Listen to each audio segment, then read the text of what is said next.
Pretty much a standard year for Dwayne Wade. Yeah, we pretty much take him for granted at this point, and it's a shame because his greatness is just amazing, especially at the offensive end of the floor. And now playing with LeBron and Chris Bosh, what a scary trio for the Eastern Conference to deal with over the next 5-6 years. Timeout called the Heat. I like the fact that the Mavs were a really strong team at home, and it shouldn't be a surprise. I mean, it seems like each year they find a way to win in front of a terrific home crowd. And the Mavericks with some changes. Butler comes in for Dirk Nowitzki. And Berea subbed in for Jason Kidd.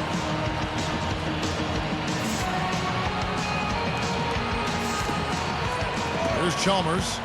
Back to the Mavs, that home crowd. They also have another guy who's pretty important in that audience. That's their owner. You know, Steve, he's watching every game in Dallas. Yeah, from right behind the bench, too. That's something that the team has grown accustomed to. And Mark Cuban has been a terrific owner for the Mavericks. He's turned that franchise around. And he's really a major part of their culture. And a chance here to catch up with the fourth member of our crew, Doris Burke. Hi, Doris. Hey, Kevin, well, one of the keys to the Mavs title was their ability to turn the corner and doing so on the defensive end of the floor.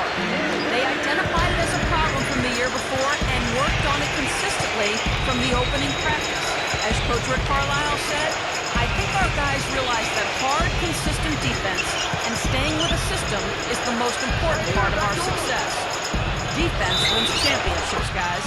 Thank you, Doris. That change indeed helped lead them to a title. The Mavs have always been a great offensive team, but really the difference for them last year was how they turned it up on the defensive end. And LeBron's numbers last season really slipped in the early part of the year as he tried to adapt to his new teammates and his new surroundings. But as the season went on, he became more and more effective. It was one of the reasons he ended up with a career high in field goal percentage, right around 51% from the floor. Boy, are they on a tear. You know what, Steven? Offensively, you sometimes don't know how or why it happens, but you just ride the wave as long as it's flowing. Foul call that time on the way up. That'll give him two chances at the free throw line here. It's on Caron Butler. Yeah, don't give up anything for free. I like that. Send him to the line. Yeah, they don't want to sit back and watch you lay it in. I mean, make them earn it. Make them earn it. Don't give up anything easy. Brendan Haywood, he's checked in for Dallas. Fernandez comes in for Jason Terry. Joel Anthony's checked in for the Heat. Haslam comes in for Dwayne Wade. Going back to what Steve was talking about with LeBron, if he's being more efficient, Clark, with the ball, I don't think he is too concerned with his numbers, with his totals. Kevin, that's one of the beauties of LeBron James' game to me. He's interested in playing the game of basketball at the highest level. If that means giving it to another player who's open, he's fine with that. If that means taking shots, he's fine with that. I love the fact that he's comfortable in who he is and not worried about what other people think he should be doing. It's 2-on-1. That's good, and so Chalmers with the assist. And now it's just a 4-point Maverick lead. And here's Berea.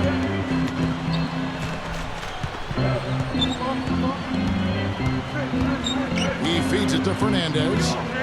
Butler on the way. He's picked up by LeBron. 4 on the shot clock. Fernandez goes straight up. Yep, it's good. How about the body control, guys? He goes up strong, doesn't he? Heaves it up. Can't get it to go. That'll do it for the first half. And we'll get going after this from the American. And it's a great basketball game going on in Dallas. Now time for HP at the half. Mavericks playing well up to the break. The shooting percentage they're sporting, straight up cartoonish right now. Welcome back to Dallas, Texas, and tonight's game here at the glistening American Airlines Center. Gorgeous night here in Texas. Here's LeBron. Well, Miami had such a turbulent season last year as far as the drama that surrounded that team. But they were consistent and steady on the road, and they ended up with the best away record in the Eastern Conference. Shot clock at 6. So he gets the whistle. Contact on the way up, and 2 shots coming up. It's on Caron Butler. And back to Miami. You know, Clark, road trips aren't easy when you're the villains of the NBA, and there's no doubt that wanted poster in the NBA has got a picture of that Miami threesome up there. Huh? I agree, no doubt about it, but I think that also helped them come together. You know, teams typically do a good job of bonding when they're on the road. That us against them mentality, nobody for you, and quite honestly, really good teams and players enjoy winning on the road more than they do even winning at home. Here's Wade, 7 points in the game. Kicks it to Jones. He's picked up by Kidd. Now, here's Chalmers. Mavericks with the rebound. Chandler's got 3 rebounds so far in the game. You know, when you talk to people around the Mavs, prior to last season, they had a choice as to whether to acquire Al Jefferson or Tyson Chandler, and they chose Chandler, and they're happy about it. Timeout called the Heat.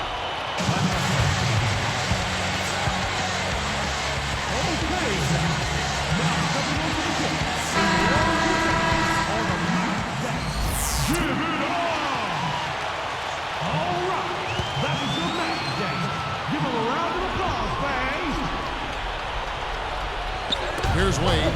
The dish now to Jones. He's picked up by Kidd. And here's LeBron outside. Bosh is called for a loose ball foul. That is his first foul of the game. Here's Kidd. 8-point game. And Fernandez kicks to Nowitzki.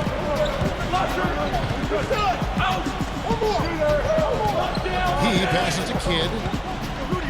Back to Nowitzki.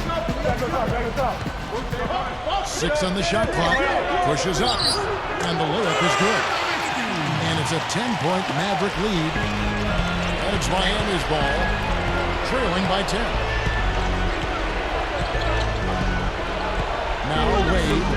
He's got 7. Bosh, a screen on Butler. Butler knocks it loose. And that's the way it's been. A big margin for them in the rebounding category. You know, sometimes you got to get down and dirty and do the dirty work. And in this one, they've done it, and it's paid off on the scoreboard in a big way. James somehow ignores the tight D and gets the layup. LeBron's now got 10. Mavericks leading by 8. Kidd passes to Fernandez. Lets the 3 fly. Good in the assist to Kidd. You look at Rick Carlisle on the bench, and it makes you think back to the old Celtics team that he played on. What a group that was, and with the basketball knowledge that they had collectively, it's no surprise to see Carlisle succeeding with the Mavs and all of his other coaching jobs, also with the Pistons and with the Pacers as well. Dwayne Wade on the wing, defended by Fernandez from 17 feet out. And LeBron gets it to go with the assist by Wade. Clark, everywhere he's gone, he's found a way to win. He was coach of the year in the NBA at one stop up in Detroit. You know, Steve, he's just a winner. Well, if you look at Carlisle's record as a coach, he's got one of the top career winning percentages ever in the league. So Rick Carlisle knows what he's doing. Fantastic season last year for Dallas. Very well-respected coach. Looking at who's out there now for the Mavericks. Haywood comes in for Chandler. And it's Terry in for Rudy Fernandez. And the Heat making a change here as well. Haslam's checked in. LeBron outside. Caron Butler covering. Shoots it up. And again, LeBron James. LeBron's now got 6 in the quarter. What an offensive display he's putting on. And at this point, Steve, you got to put more pressure on him, bring help, and make him move the ball.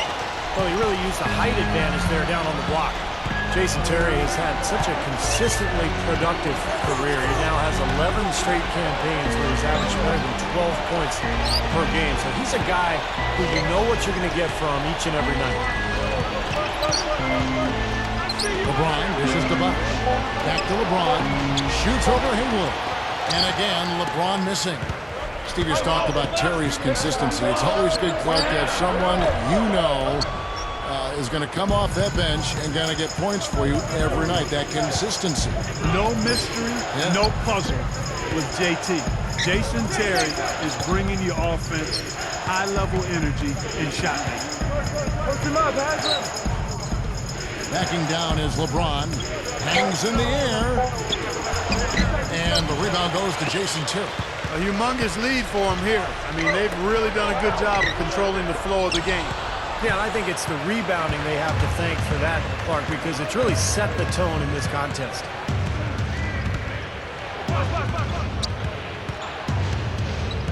He dishes it to Haslam. Terry covering. Haslam, that's good. Haslam's got his first points of the night.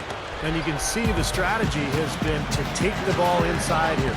That's where you get high percentage looks and draw fouls, Steve, and it's a good way to play.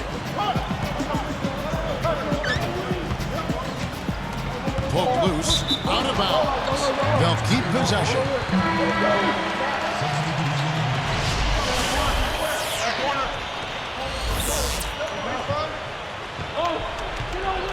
Tries a three off the inbound. And Berea with the basket on the assist by Chandler. Berea's got his first three-point